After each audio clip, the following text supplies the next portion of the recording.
Hi, I'm Steven. You can now watch UCF TV 24 hours a day on Bright House Digital Channel 1.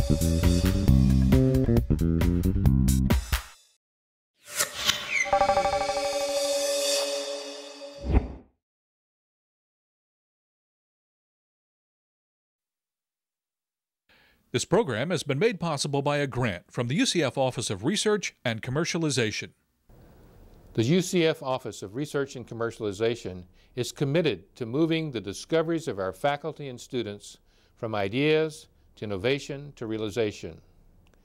By moving research from the laboratory to the private sector, we are helping to diversify Florida's economy and helping to bring high-paying jobs to our state.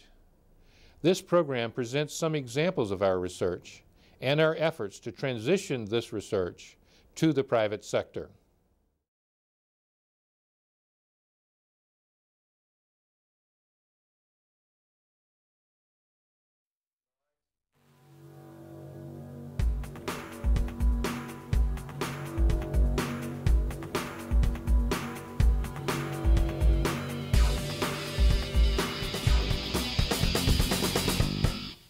Hello and welcome. I'm Ed Hyland and this is Zenith.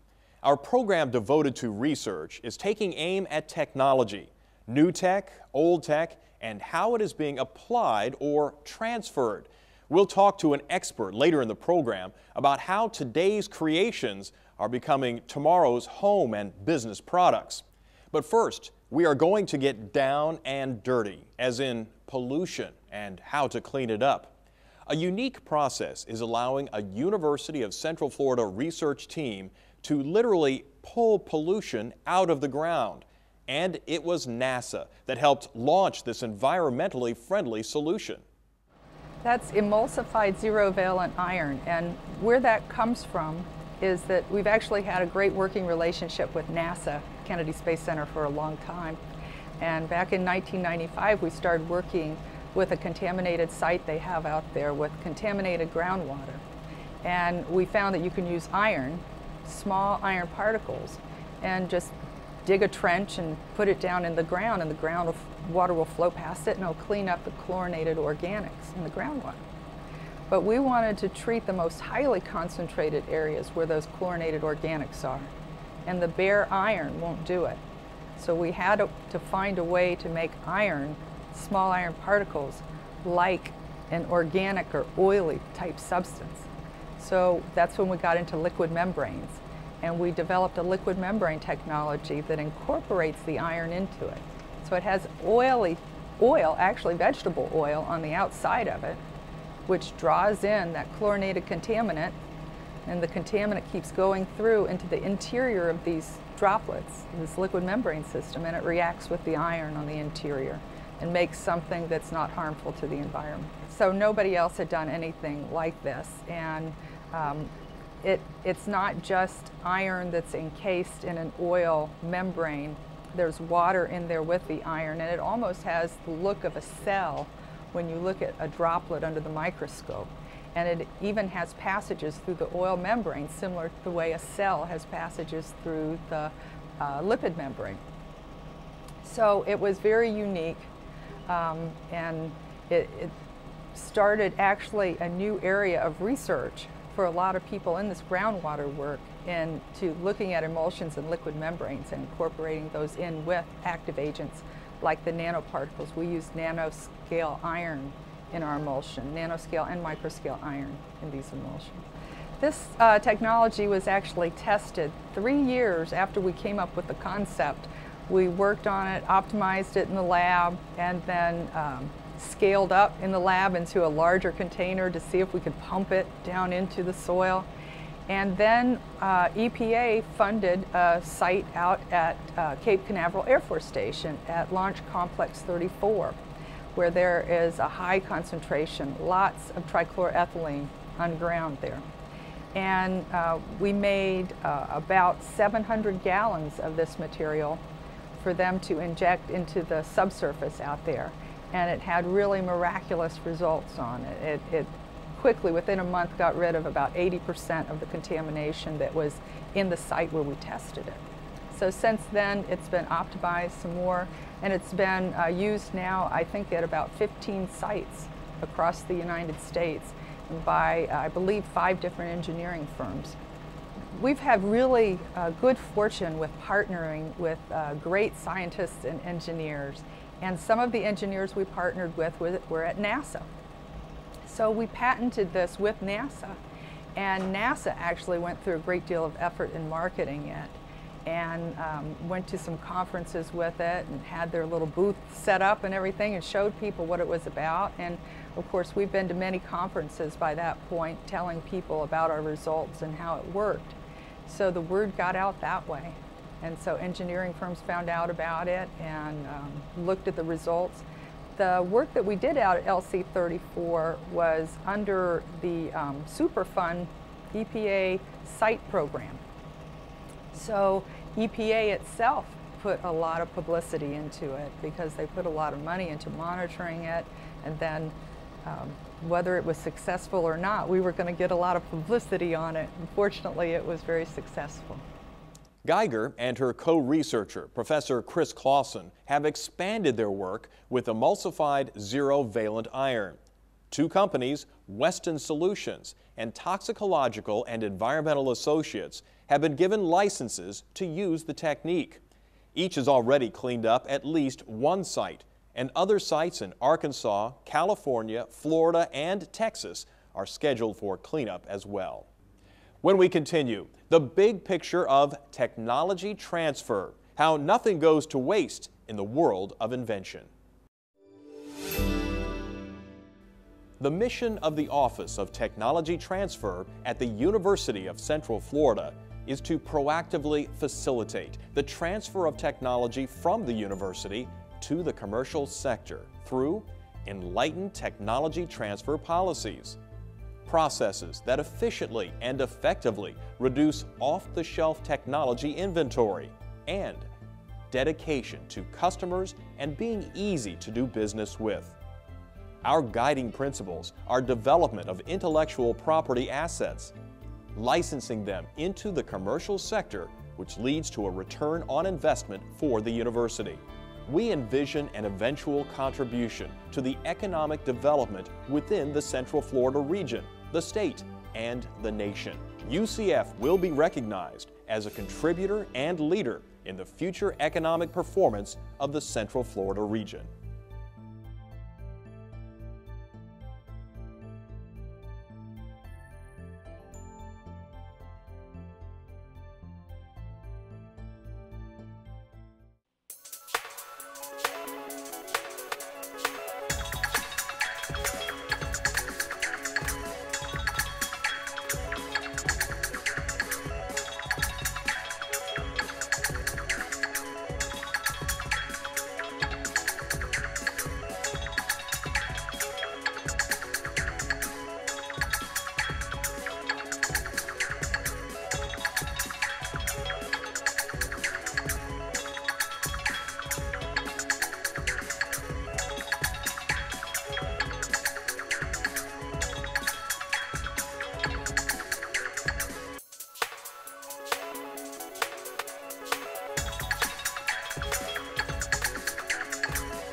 According to Wikipedia, technology transfer is the process of sharing skills, knowledge, technologies, methods of manufacturing, samples of manufacturing, and facilities among industries, universities, governments, and other institutions. But what does that really mean, and how does it impact our daily lives?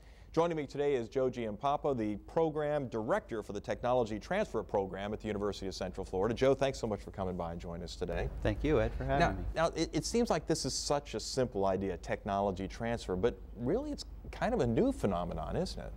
It is relatively new. It started in about the 1980s with the passage of the Bayh-Dole Act. At the time, the government had a whole vault full of patents that the government sponsors really weren't doing much with.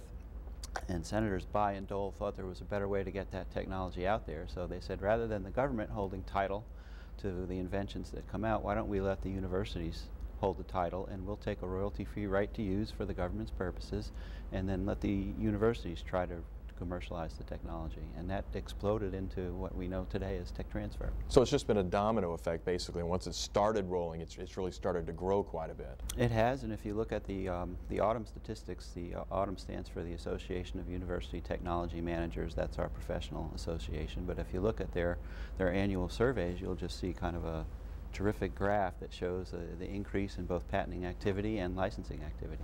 Now, technology as a word seems to be applied to just about everything these days. I mean, you look at the infomercials on TV and they'll say, oh, the latest technology in mousetraps or whatever the case may be. But really, what is tech transfer? Really, what is it all about? In academic settings, the tech transfer is the idea of taking inventions and innovations that come out of the lab and getting them out into the marketplace. And our office, for example, has two functions where we play in that arena. The first is to do a patentability assessment to search the prior art and see if it really is new. And then if their odds of getting a patent over the prior art are strong enough, we can recommend to make the investment and go ahead. At the same time, we do a parallel assessment of is there a commercial market for this stuff. And we do a preliminary screening, and then we have a whole infrastructure that takes over after that. Now, does the process look backward as well as forward? And by that I mean somebody comes along and has a great new widget that they've come along with. Well, they think it'll work and it doesn't quite work in the way they had hoped initially that it would, so it kind of lays fallow there. Does it come to the point where we look back and say, you know, that maybe that wasn't such a bad idea if we change it this way? Or in other words, is everything old new again at some point? That happens a lot. Sometimes the technology is just too early for the marketplace and it takes some other developments to happen in order for the technology to take off. So yes, that does happen. And do we find that it also perhaps plants the seeds? That, you know, this may be kind of a dead end as far as it goes, but just the thought process going into developing a type of technology may open doors to other types of technologies as well. Absolutely. There was a book that was written probably 20 years or so ago now called The Crack in the Cosmic Egg. I remember reading it in graduate school, and the theme of the book was that just the kinds of questions that you ask direct the research. So yeah, I believe that is true. Now, one of the things that UCF is very proud of most recently is the patent scorecard, if you will. First, give us an idea what the patent scorecard is all about and how we've managed to attain this list. Okay. This was published by Intellectual Property Today magazine. It's a trade journal for patent attorneys. And they basically have an algorithm that considers a lot of different variables and ranks the strength of your patents over various categories. So for example, one is industry impact, another is technical strength, and there's a whole list in the chart. And what they do is they look at the forward and backward citations of the patent. So they're trying to see how influential your work is in terms of other people referencing it, just like you would in scientific journals. Okay, there are many breakthrough articles that are referenced among researchers more than others, and those tend to be the leading articles in the field. Well, it's the same thing with patents. So it's a measure of the underlying strength of the technology by how much other people are talking about it. So things that perhaps were developed here are popping up, so to speak, in other people's works as they branch out with this technology. Exactly. So when you're an innovator and you're looking at what's been done previously to try to help you take your approach, you look at the best solutions out there, and that's when your patents would get referenced. Now, I think you hit on a key word earlier, was impact as one of the assessments. And really we're talking about not only impact, say, in the technological world, but also in the economic world. Yes, sir. That's what the industry impact score is all about, and in that particular metric, we were ranked 3rd in the country last year, so that was just terrific. And we've got some pretty good company there. I think we passed up University of Wisconsin, Harvard University. I mean, some big names, and then UCF was one of the fastest, if not the fastest, rising on that list. That's correct. That's why we're so proud of it, and the fact that it's an independent group that does this. It's not you reporting your own statistics. This is an independent, objective metric where they look at all the citations and they do their scoring algorithm, and that's where you come out. So we were in very good company. Certainly at the top of the list were the standbys, Stanford, MIT, Caltech. So to be ranked in the group with those universities is certainly a testament to the work that we're doing here. Now, is this like, to use a sports analogy, like football rankings or some other rankings, just put a target on our back now, basically saying that we have achieved this particular level and we have to work extra hard to stay up there? Well, that's a great question, Ed. I'm not sure that it does that exactly, but certainly people are looking at what we do. And technology is not probably as competitive as a lot of other areas because the idea is to solve the problems. But certainly those schools who are perennially at the top is a group that we'd like to stay in. Now, does that also plant the seeds, though, for people out there going, wow, look at this university that's on a list. Maybe this is a place where we should locate our business, or we should talk to these folks about some technology transfer and perhaps join them with projects. Or, in other words, can it help our local economy? Can it help grow Research Park and Central Florida? I think we're going to find out. It's much like being ranked in the top 20 in sports, okay? When you go to recruit your next class and you've got a top 20 ranking and you're getting seen on ESPN and the major networks, sure, that helps beef up your program because now suddenly, you know, the young players want to go there. So hopefully the same will happen here, as you say, with companies and people bringing work into our incubators and to the research park. What examples come to mind right off the top of your head about some of the technologies that we've been really getting some recognition for of late? Well, probably the best example is a company that started up about a year and a half ago called Petra Solar. There was an engineer who retired at a very high level from a major electronics company, and he decided to go out on his own, and I met him up in New York. And he told me kind of his business plan, and I thought it was pretty good. And we had a professor who had one of the key underlying technologies to make his company go. And he's now located here in the research park, and he's taken a license to the technology. He's raised funding. I mean, he scoured the country to get his money at a time when the markets weren't better than they are today, but still not very robust. And he raised $14 million in venture capital, and his company is off and running. And what is he going to perhaps They're produce? making solar panels, and they're going to convert, hopefully, the market from an expensive, complicated project today where you put solar panels up in your roof. The systems are very expensive. You need electrical engineer or certified electricians to sign off on the work, and he wants to convert that whole process into some kind of do-it-yourself operation where you could go to your local Home Depot or Lowe's and pick up the panels and install them on anywhere where you have the space to do that, and hopefully get off the grid and start using solar energy.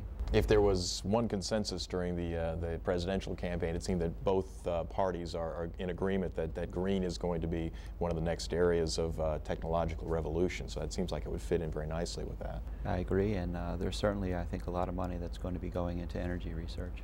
How about Holochip Corporation? There's a couple that I just did a quick search on, and that was one that popped to the top.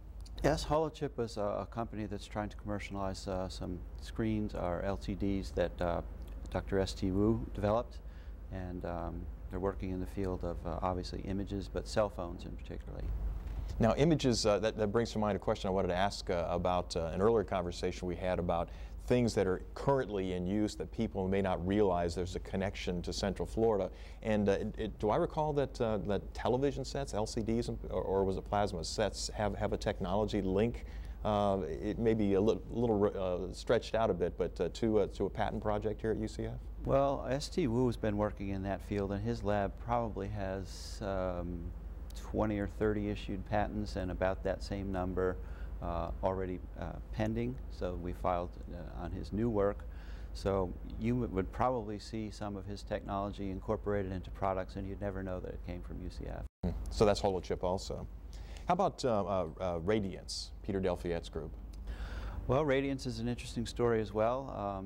They just recently raised another round of capital, and we hope to see them hitting the marketplace very soon. They were ranked not too long ago in an article as having, I think it was the MIT Technology Review, listed them as one of the top up-and-coming technologies in the future. And that was not this year, that was last year's ranking. So if they live up to that, that'd be terrific once again. And what type of work are they involved in? They're using chirp pulse lasers, as I recall, and they do that for kind of blasting a target but getting very little debris. So many different projects, and these are all things that are just kind of what you will hear about in the future in some instances, and others that are in the process, and maybe you didn't even know they were out there. That's true. It's true not only at UCF, but I think that's true of academic research in general. The game is technology, and it doesn't really matter where the solutions come from. The important thing is that we have good research going on, and who would have thought years ago that the internet and cell phones would have the impact that they have? Those are relatively new technologies, so As a tech transfer specialist, I'm 5 years in the future most of the time, so it's great to know what's coming next. One thing they also don't always get there. Some of the best ideas don't make it. But as you mentioned, sometimes it may be the best idea and it doesn't quite make it, but sometimes it'll be the spin-off that does make it. Correct. Dollars, always a problem, especially in today's economy. Kind of a closing thought, if you will, on what can be done in this economic environment to make sure that we not only have the foundation now, but also are able to produce the things that will help us down the road. Well, you're always going to have your state and federal funding. Researchers have always competed for grant money from the agencies. Here at UCF, we're kind of unusual in that we get almost a third of our funding from industry.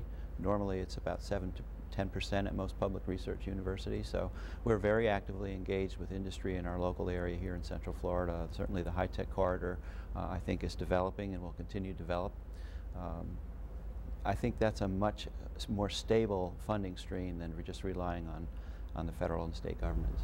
Excellent. Well, on that note, Joe, thank you so much for coming by and joining us today, talk to us about technology transfer. And of course, that's going to be a theme here on Zenith throughout the coming few programs. And we're going to really try and focus and let people know more about what's happening in the world of technology and technology transfer as well. Thanks so much, Joe. You stay with us. There's much more still ahead here on Zenith. Interested in a cure for baldness? So is the world of research. I'm Ed Highland. On Zenith, we see what's on the cutting edge that may affect your life. Whether it's restoring hair growth, a supercomputer that can speed complex calculations, or imitating nature to better understand how we can protect our environment. Zenith finds answers, and you can only find Zenith on UCF TV.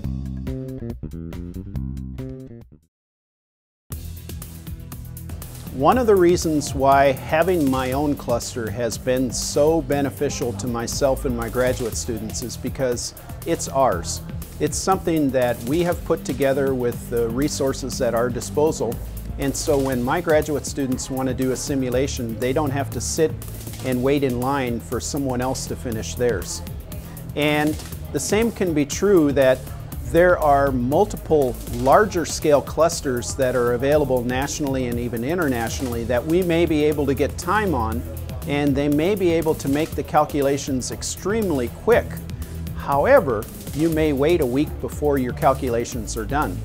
And so UCF having its own cluster that is has the potential to be an order of magnitude more powerful than the one that I have in my lab, and yet still has a limited number of users, is a huge benefit.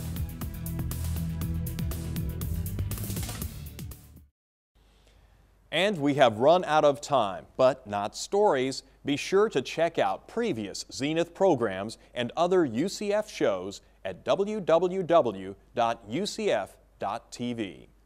The goal of research is to better understand the world around us. Our goal is to be a window to that world. I'm Ed Highland. Until next time on Zenith.